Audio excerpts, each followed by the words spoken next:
I upgraded from the iPhone XS to the new iPhone 16 Pro, and honestly, I really love this machine. Today, I'm going to show you how I exactly use this device to not get distracted or waste time, but stay productive throughout the entire day. Let's get into it.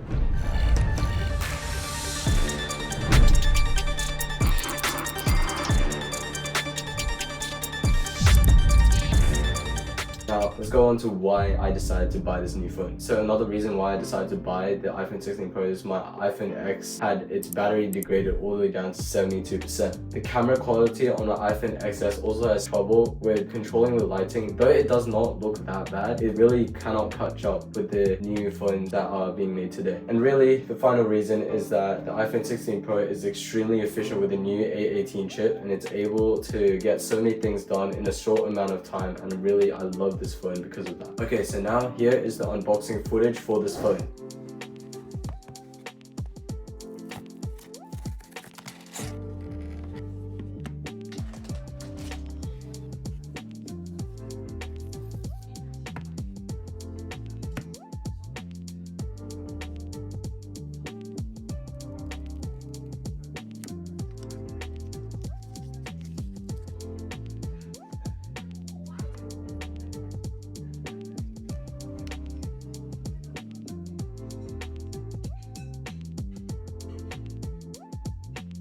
Alright, so guys, now here are the specs of the new iPhone 16 Pro. First of all, of course, is the built-in display. This has a titanium frame, which is extremely lightweight. It is actually grade 5, so now the borders is much stronger, but it is much lighter than before. Now this phone actually has a 6.3 XDR display with 120Hz and up to 2000 nits for brightness. Now 120Hz is actually called ProMotion on Apple if you didn't really know already. For the performance, like I mentioned before, this phone has the A18 Pro chip, which is extremely fast and efficient and can actually help you save so much time. Now for the camera, it goes up to 48 megapixels for the main camera. It actually gives a 5 times zoom for the telephoto. Now for the battery and charging, for me, it actually lasts around 9 hours to 10 hours, which is really good enough. This phone, similarly to the previous phone, has the USB-C charging port that also decreases the charging time that it takes for this phone to reach 80%. For the battery settings, I've kept it at 80% as that will slow down the battery degradation, and therefore I would not have to upgrade to a new phone frequently. So,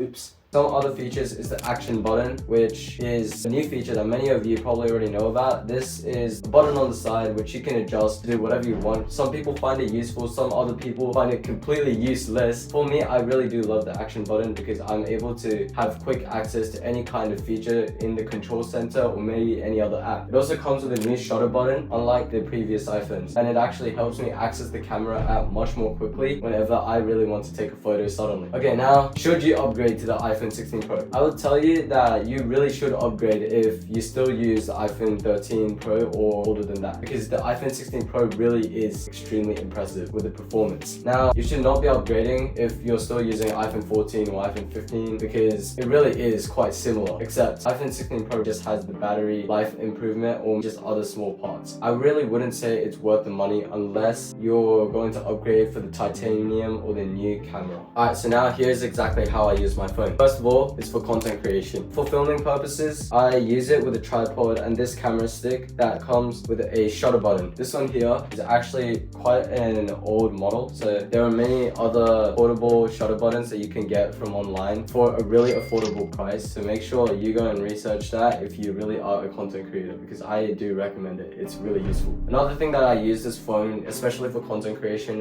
when I'm outside, is to be able to check my YouTube analytics and anything else that you guys might have messaged me. That way I'll be able to keep track of my progress so far and actually save some time. Besides, airdropping on the newer phone is actually much more faster than the older phones, and it really does also save so much time. I could actually save up to probably like 2 hours just by airdropping. Now for productivity, I have already made a video previously about the apps that you should be installing on your phone to be actually using it to the best of your ability so that you can turn this into a productivity machine. Now some app examples, well, that I've also discussed in that video is, first of all, refocus. Now refocus actually blocks all your distracting apps, and this app blocker actually does it all for free. There is a premium version, but really I'd say that the free version is enough. Whenever you try to open one of the apps that are blocked, it's going to say this app is blocked by refocus. Anyways, the next app is Notion. Many of you definitely know about it if you go to university or you're still a high school student. I actually use it to be able to organize every single one of my tasks, or be able to schedule all of my events that go around in my life. That way I really don't feel overwhelmed in any way, as I have everything written down and it's not all up in my mind. Guys, also quick tip, when you have every single thing in your mind, you really are going to feel overwhelmed and start overthinking and stressing out. So make sure you write everything down when you're feeling that way. Now for Notion, I do create all of these kinds of pages which I use to reflect on myself at the end of the day, or have this checklist or to-do list for my morning routine and evening routine. You really have to install this app because there's a pro version and a free version, but once again the free version on this app is enough because all you're limited to basically is the 5 megabytes per page. You can also make up to infinite pages on this software. It really does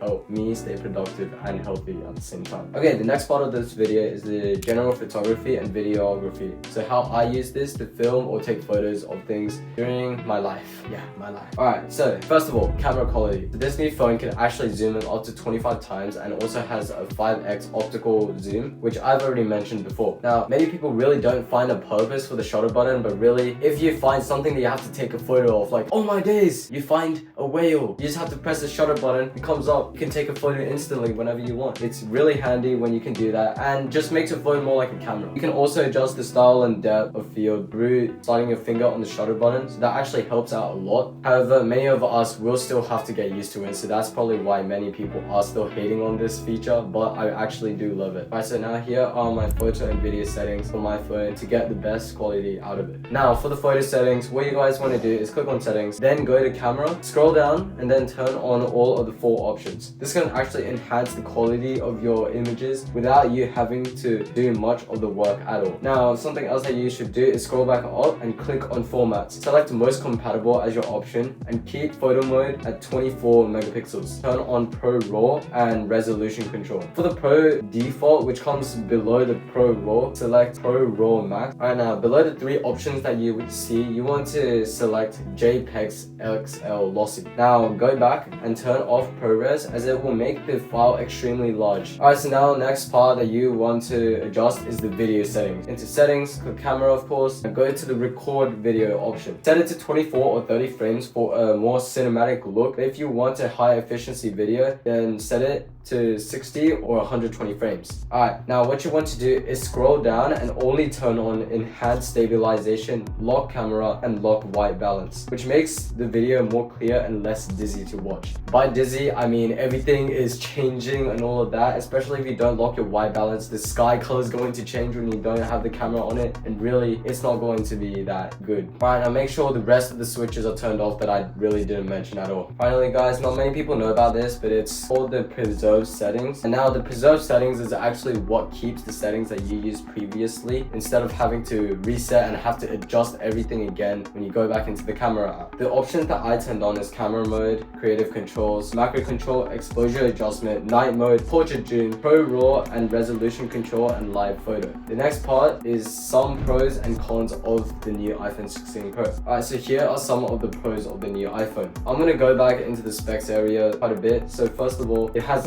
an extremely lightweight titanium with a premium feel. The display goes up to a brightness of 2000 nits at peak, which is quite bright in my opinion, and it also is extremely smooth due to the ProMotion of 120 Hz on this display. The performance is also extremely good with the A18 Pro chip, which is fast for gaming and editing of course. Now the next thing, of course, the camera. 48 megapixels with a 5x optical zoom, ProRes, and spatial video. This can actually give you the most cinematic photos and videos that you've ever seen in the iPhone lineup. I've already talked about the battery, but this is also part of the pros, as it is for all day use, meaning that it lasts for about 9 to 10 hours, especially for me. Also, you get the USB-C charger, which is extremely crucial for the battery charging speed, and also MagSafe, which other previous phones also have. But MagSafe really is safer than the actual charging port. That's why it's called MagSafe. Alright, so now for the cons of this iPhone. First of all, the price. It's really expensive, especially with the the higher storage. If you buy this iPhone at 1TB, that's going to be extremely expensive. There's also going to be a con if you upgrade from the iPhone 15 Pro. It's really just not that big of an upgrade as well, unless you're using previous iPhones before the iPhone 14 Pro like I've said before.